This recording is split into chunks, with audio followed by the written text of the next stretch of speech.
السلام علیکم dear course members, امید ہے آپ خیریت سے ہوں گے۔ ایکسرسائزز نمبر 6، 7 اور 8 جو ہم نے ابھی حال ہی میں کی ہیں، ڈفرینٹ 3 ایکسرسائزز، جس میں 2 ایکسرسائزز ایسی تھی کہ ہم کسی بھی ٹینشن الجھن کا وائرس اپنے ذہن، اپنے سر کے ارد گرد، اپنے شولڈرز، اپنے اعصاب کے ارد گرد محسوس کر کے اس کو ڈسوسیٹ کرتے ہیں، اس کو دور کرتے ہیں۔ دوسری میں ہم نے سیکھا کہ اپنے سینے کی تنگی، دل کے اندر جو دکھ ہیں، غم ہیں، اس کے آس پاس کچھ غموں کا وائرس ہوتا ہے، اس کو ہم نے اپنے آپ سے دور کرنا سیکھا۔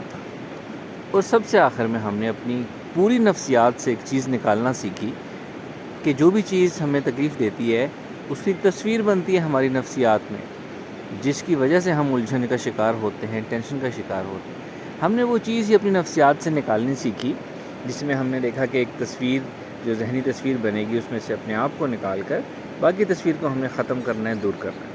تو وہ چیز، وہ تصور جب ہمارے نفسیات ہی سے نکل جاتا ہے تو وہ تکلیف، وہ ٹینشن، وہ الجھن جو ہماری نفسیات ہی میں پیدا ہوئی ہوتی ہے وہ ختم ہو جاتی ہے۔ جیسا کہ شروع میں بتا چکا ہوں، ان ایکسرسائزز کا مقصد یا فائدہ یہ ہوتا ہے کہ ہمارے وقتی حالات یا ہمارے ارد گرد موجودہ حالات کی وجہ سے جو ہم اسٹریس کا شکار ہو جاتے ہیں، ذہنی دباؤ کا شکار ہو جاتے ہیں، ہمارے اوپر ایک بہت بڑا بوجھ آ جاتا ہے، وہ سب بوجھ اتر جاتا ہے، ہم ہلکے پھلکے ہو جاتے ہیں، ہماری جسمانی اور ذہنی صلاحیتیں جاگ جاتی ہیں، بڑھ جاتی ہیں، اور ہم اپنی اسی مشکل سے لڑنے کے لیے تیار ہو جاتے ہیں۔ ہمارا جب ذہن کام کرتا ہے، ہمارے اندر نئے آئیڈیاز آتے ہیں، کریٹیوٹی آتی ہے، نئی تخلیقی پاور ہمارے اندر آتی ہے، اور ہم اس مشکل سے لڑنے کے لیے بہت آسانی سے تیار ہو جاتے ہیں اور لڑ پاتے ہیں۔ وہ مشکل جو ہمیں پہلے پہاڑ جیسی نظر آ رہی ہوتی ہے،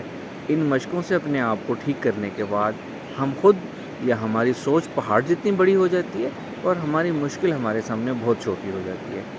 یہی ان مشقوں کا مقصد ہے، اور آئی ایم شیور کہ آپ میں سے بہت سے لوگوں نے، جنہوں نے ایکسرسائزز کی ہیں، انہوں نے یہ فرق محسوس کیا ہوگا کہ آپ کی مشکلات چھوٹی ہو گئی ہیں اور آپ بہت بڑے ہو گئے ہیں۔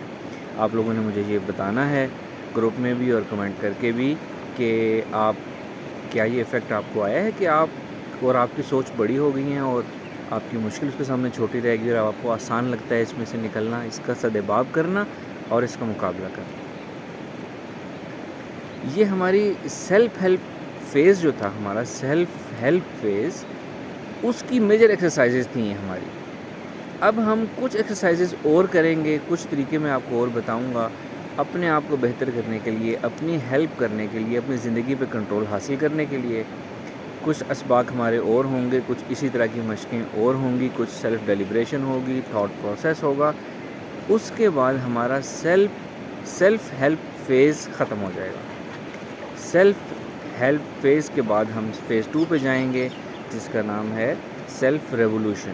اس میں ہم اپنے آپ کو اور زیادہ بدلیں گے، اپنی ذہنی جسمانی صلاحیتیں بڑھائیں گے، اپنے مائنڈ کی بہت سی پاور سیکھیں گے کہ ہم مائنڈ سے نیا سیکھ کر اپنے اندر کیا ایسی پروگرامنگ کر سکتے ہیں کہ ہم بڑے لوگوں کی طرح، کامیاب لوگوں کی طرح کام کرنا شروع کر دیں، بیہیو کرنا شروع کر دیں، ان کی طرح سوچنا شروع کر دیں اور ان کی طرح قدم اٹھانا شروع کر دیں اپنی ڈیزائرڈ منزل کی طرف، اپنے آپ کو بہتر سے بہتر بنانے کے لیے، اپنی ذات کو، اپنی شخصیت کو اور اپنی قسمت کو بہتر سے بہتر بنانے کے لیے۔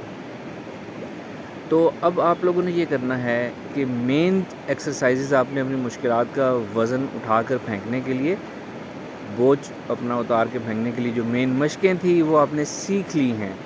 3 مشقیں سیکھی ہم نے، ڈفرینٹ ان کی میں نے آپ کو کلیریفیکیشن دی کہ آسانی سے مشق کیسے کرنی ہے۔ وہ لوگ جن کو ابھی بھی تھوڑی سی مشکل آ رہی ہے ان کے لیے 2-3 چیزیں بتا دوں کہ ذہن سے وائرس تو ہمارے ارد گرد موجود ہوتا ہے، تکلیف کا وائرس، سوچ کا وائرس ہمارے ذہن کے ارد گرد، ہماری سوچ کے ارد گرد، سر کے ارد گرد یا ہمارے ذہن کے ارد گرد ہو سکتا ہے۔ وہ تو ہوتا ہی ہوتا ہے، آپ کو نظر نہ آئے تو محسوس ضرور ہوگا، محسوس بھی نہ ہو تو آپ نے یہ یقین رکھنا ہے کہ جو چیز ہماری سوچ میں تنگی دیتی ہے وہ سوچ کے ہمارے سر کے ارد گرد ہی موجود ہے۔ تو آپ نے صرف تصور کر لینا ہے اور یقین رکھنا ہے کہ یہاں یہ موجود ہے اور ہم اس کو دور کر رہے ہیں اپنے۔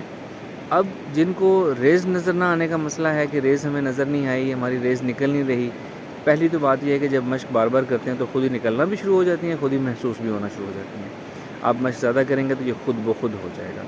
اگر پھر بھی کسی کو تصور بنانا مشکل ہے تو پھر ہم نے یہ کرنا ہے پھر آپ نے ریز کو بھول جانا ہے. آپ نے بس یہ تصور بنانا ہے کہ یہ وائرس ارد گرد موجود ہے. اپنے ذہن کی طاقت سے، اپنے امیجنیشن کی طاقت سے، سوچ کی طاقت سے اس وائرس کو دور کرتے چلے جانا ہے، اور محسوس کرنا ہے کہ میں اپنی طاقت سے اس کو دور کر رہا ہوں تو یہ دور ہو رہا ہے، اور آپ کو اپنا ذہن شولڈر ہلکے ہوتے ہوئے محسوس ہوتے چلے جائیں گے. یعنی اس کو اتنا سمپل کر دیں کہ کچھ دیکھنا، کچھ بنانا امیج ضروری بھی نہیں ہے. یہ یقین رکھیں کہ یہ وائرس یہاں ارد گرد آپ کے سر کے ارد گرد موجود ہے تو ہی آپ کو یہ تنگی دیتا ہے، فیل کرتا ہے. اور پھر اپنی سوچ کی طاقت سے اس کو دور کرتے چلے جائیں. کوئی ریز بنانا، نظر آنا ضروری نہیں ہے، لیکن اپنی امیجنیشن میں ہم کچھ بھی کر سکتے ہیں. اپنی امیجنیشن میں ہم اس وائرس کو اپنی طاقت سے دور کر دیں، سوچ کی طاقت سے، اور یہ ختم ہو جائے گا. اسی طرح سینے کی تنگی والی ایکسرسائز، کہ سینے کے ارد گرد بھی وائرس موجود ہوتا ہے آلریڈی، اس پہ یقین رکھیں. نظر آئے یا نہ آئے کوئی بات نہیں، ریز نکلیں یا نہ نکلیں کوئی بات نہیں. جس طرح آپ نے سوچ کی طاقت سے، سر کے اندر سے سوچ کی طاقت نکال کے وائرس کو دور کیا تھا، اسی طرح سینے کے اندر سے سوچ کی طاقت کو نکال کر اس وائرس کو دور کرتے چلے جائیں. چاہے کچھ نظر آئے یا نہ آئے، چاہے ریز نظر آئے یا نہ آئے، چاہے وائرس نظر آئے یا نہ آئے، وائرس وہاں موجود ہے، یہ آپ کو یقین ہونا چاہیے. اور آپ کی سوچ کے اندر، آپ کے سینے کے اندر بہت زیادہ طاقت ہے. جب آپ اس کو استعمال کریں گے تو وہ جو وائرس موجود ہے وہ شارٹ دور جائے گا، اور اس کو اپنے دور جانا ہے. اور ایکسرسائز ریلیکس ہو کے، ایزی ہو کے، کانفیڈنٹ ہو کے کرنی ہے. ذہنی اور جسمانی سکون حاصل کر کے، آرام دہ جگہ پہ بیٹھ کے، تھوڑا وقت نکال کر یہ آپ کریں گے تو بہت اچھی ہو جائے گی. پھر ایک ٹپ میں نے یہ بتائی تھی کہ اس کے لیے بہت زیادہ اہتمام نہ کریں، چلتے پھرتے ان پلانڈ، ان اسکیجول ایکسرسائز کریں، اس سے بھی بہت فائدہ ہوتا ہے. جتنی ایکسرسائز آپ یہ زیادہ کریں گے نا، آپ چلتے پھرتے محفل میں بیٹھ کر باتیں کرنے کے دوران جو سکوت آتا ہے اس کے دوران بھی ایکسرسائز کر سکیں گے، گاڑی چلاتے ہوئے ایکسرسائز کر سکیں گے، بائک چلاتے ہوئے بھی ایکسرسائز کر سکیں گے. یعنی اتنی آسان ہو جائے گی آپ کے لیے exercise. Practice makes a man perfect. اور پھر ان ایکسرسائزز کو آپ نے یاد رکھنا ہے. ہماری روزمرہ زندگی، ہم لوگوں سے انٹریکٹ کرتے ہیں، ہمیں کچھ نہ کچھ تنگیاں الجھنیاں آ جاتی ہیں، آتی بھی رہتی ہیں، آگے بھی آئیں گی. سب کو آتی ہیں، مجھے بھی آتی ہے، نارمل بات ہے یہ. لیکن جب آپ اس ایکسرسائزز کرنا سیکھ لیں گے، ان کا فائدہ دیکھ لیں گے، تو آئندہ جب بھی کچھ چھوٹی موٹی چیز ہوگی، آپ بجائے اس کو سر پہ سوار کرنے کے، آپ اس طریقے سے بڑے مزے سے بیٹھے بیٹھے اس چیز کو ڈسوسیٹ کر دیں گے. اور جب آپ اپنی زندگی میں ساتھ ساتھ ان چیزوں کو ڈسوسیٹ کرنا سیکھیں گے نا، مثال کے طور پر کسی کا آفس میں باس ہے، کوئی کولیگ ہے، وہ کوئی ایسی باتیں کرتا ہے، ایسی حرکتیں کرتا ہے جسے تنگی ہوتی ہے، جب آپ روزانہ وہ دیکھیں گے، روزانہ یہ ایکسرسائزز ساتھ ساتھ کر کے اس کو وہیں پہ ڈسوسیٹ کرنا سیکھ جائیں گے نا، وہ اصل کامیابی ہوگی آپ کی. وہ اصل آپ کے ذہن کے اندر سے سب چیزیں نکل جائیں گی. تو یہ ایک دفعہ کر کے خاموش ہو جانا کافی نہیں ہے، اس کو اپنی زندگی میں آپ نے اپلائی کرتے رہنا ہے. آپ اپنی زندگی میں اس کو اپلائی کریں گے، دیکھیں گے آپ کی زندگی کتنی پرسکون اور کتنی آسان ہوگی یہ زندگی انشاءاللہ تعالی. تو اس طریقے سے آپ نے ان چیزوں کو یاد رکھنا ہے اور اپنی زندگی میں اپلائی کرتے رہنا ہے. اب ہم آگے چلیں گے اور آگے کی چیزیں ڈسکس کریں گے. گروپ میں جو آخری لیسن ہوگا، ہم صرف بات چیت گفتگو اس پہ کیا کریں گے، اور یہ چیزیں آپ نے اپنی زندگی میں پھر بھی کرتے چلے جانا ہے. کسی شخص کو کوئی پرانی ایکسرسائز سے ضرورت، کوئی سوال ہو، کوئی کلیریفیکیشن چاہیے ہو، تو مجھے آپ پرسنل میسیج کر سکتے ہیں. گروپ میں صرف جو آخری ایکسرسائز ہماری چل رہی ہوگی اس کے اوپر ڈسکشن ہوگی. Thank you very much. بہت سی دعائیں آپ کے لیے.